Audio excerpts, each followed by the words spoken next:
Another truth at the moment, and the thing that a lot of people are dealing with, and a lot of the big entities, these particular sessions where you meet a lot of people who've got some time and some skin in the game. Starting this month in Selkirk, they'll start removing everything above, I think it's... Software players are key to enabling new deployment. We came, as a journalist, came with a whole load of questions, and I said, do you know what, those questions are so brilliant. The other thing to mention about NBIT 2 is it's still phenomenally successful, particularly in HD, for cable markets. And I think that assuming that everyone's jumped up to APC, even within this country, is a hell of an assumption. And still, you know, Ofcom are saying, can we actually mandate that we can go to SD APC, would simplify things a hell of a lot. And that's just going through. I mean, I think Gordon probably knows more about that than I do. You know, that they are really setting the pace in terms of what they can actually deliver to the home. This is just to give you an idea of the main stakeholders, what they're interested in terms of HDR, virtual reality. They're getting onto the more difficult areas. UHD, I think that my opinion is that consumers get it.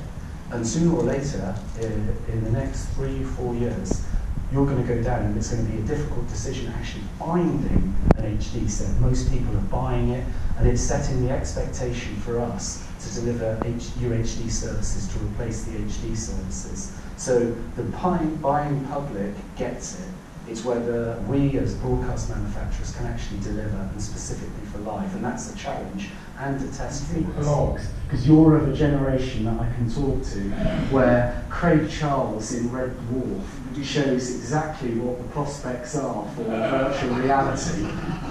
And the thing I loved is that I was actually being disparaging for a colleague who made a very unfortunate tweet that made an association of VR going hand in hand with the porn industry. That since he's my American colleague, had me laughing out loud, and I suppose is why I'm viewed as a safe pair of hands to him. But the VR industry, if you were looking around CES, a lot of the private booth demonstrations and justifications of it were going down a distinctly seedy line on complete blogs, because you're of a generation, and for all of the typical kind of workflow from ingest, layout, graphics, transcoding, encrypting, and delivery. You used to look at those being very, very specific products within their own product functionalities that were defined by interfaces. You know which vendor you'd go for. But basically, now, from beginning to end, perhaps with the exception of monitoring in the middle, most vendors are saying, it's open. We need to grab as much of that footprint as we can to actually deliver a product to actually counteract the kind of price erosion that a lot of the reasons why manufacturers are showing such, you know, sort of complete services, because genuinely we're moving away from the traditional product-based approach to more looking features, software, application, you know, cloud-based services.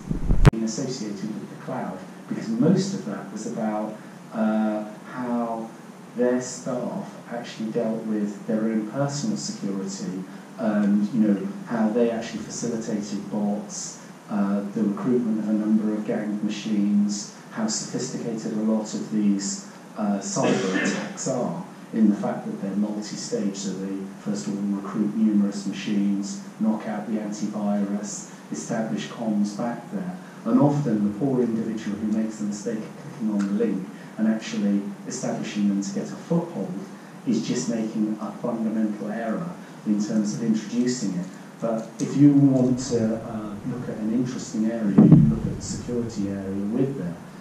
It's really difficult, and I was so pleased when I was told for NAB I couldn't have any live equipment on the booth, because actually I think that all of the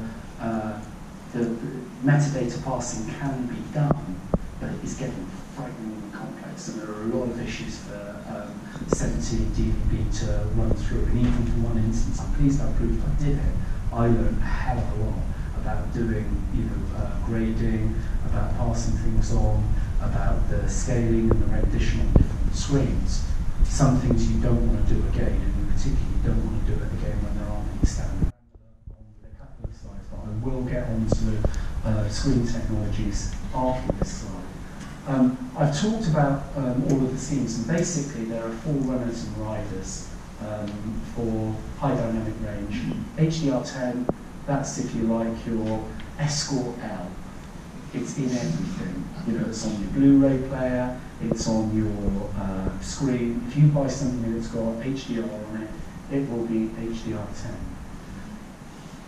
Dolby Vision, if you went around any of the CES booths, their marketing department, and a lot of them are former Harmonic colleagues who are there. They do a fantastic job of getting Dolby Vision implemented on all of the screens. It's basically a bolt-on to HDR10 to add fidelity onto it. The BBC, in conjunction with NHK, and that's my obvious typo that I spotted down the road, they've worked on hypergel gamma. It is a 2020 scheme, but it does have that backwards compatibility with that 709 curve. Got to be particularly careful on this backwards compatibility issue, because most broadcasters want one scanner out of them, and if their revenue is driven by HD SDR services, if you make those HD SDR services look rubbish, they don't give a damn about how good the UHD HDR pictures, because you've impacted the fundamental revenue earner. So backwards compatibility is a massive issue. And then you get technical or advanced HDR, which is purported to be a best of all worlds and can deal with the other 3 standards and actually present it. There's a lot of information, even in those slides, about HDMI compatibility. For those of you who've probably got too much money and going down to Richer Sounds and trying to buy sets, be very, very careful what you buy. You know, take as much and pay attention as much as possible to, if they're showing you HDR content, don't be fooled if they do it on the USB key. Look at what version of HDMI is available, and if the little boy in the shop can't tell you, go and find out. Because I have bought and taken back so many screens in France, Germany, the US, trying to stage these kind of demos. If I tell you that one screen manufacturer has 12 different decoder builds associated with what they're doing, and the level of performance of HDR varies across all of them, you'll see that that is enough to ruin anyone's summer holiday trying to get those kind of demos to work with live screens. Amazingly good job in terms of upscaling, in terms of using auto SDR to HDR techniques. You could say that we're still in the midst of going from SD to HD if you look at regionalised BBC at the moment. But that gives you an idea of where we actually are, that we're not a true HD world now. It is more than true for UHD. They're a frighteningly small proportion of what we'll do, and I would argue that most people who will be purporting to have a UHD channel will essentially be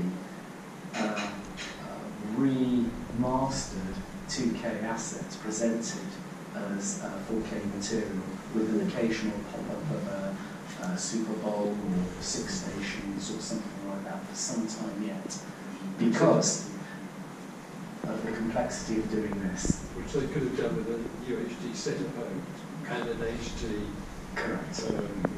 reception. Correct.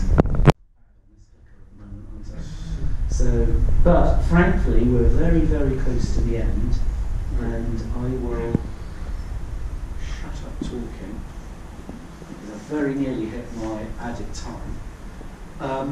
What I would say is, here we go.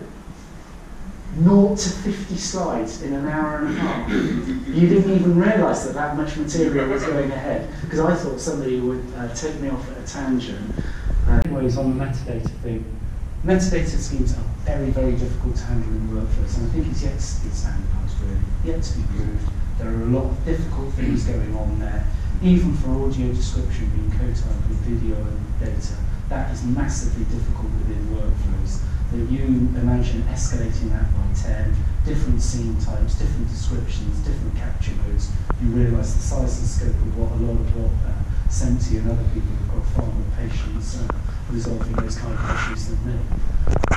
Really need to handle a wide variety of different display types, going on to your OLED and QLED. Most of what's going on at the moment is grading for a specific screen technology. And you know, we need to have grading that's ubiquitous. In terms of backwards compatibility, that is the key issue.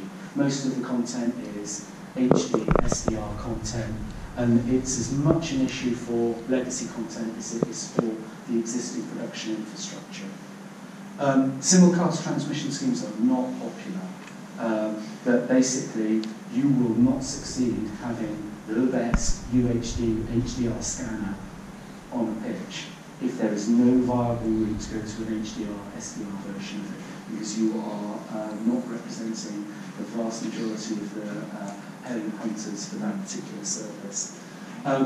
UHD production needs to be more manageable even within the software domain. You look at anyone who's actually doing UHD production, it's Keith Robertson at there at the moment, and frequently involves lots of former coffee trolleys and things like that, you know, with loads of equipment on there, not standardised, not the kind of thing that's scarce at the moment. And coaxes everywhere. Yeah, you see, I didn't even say that. You see, that was very good. But the thing is it's not scalable, and it comes from the fact that 4K is predominantly a cinematic format that is yet to get that kind of television production workflow.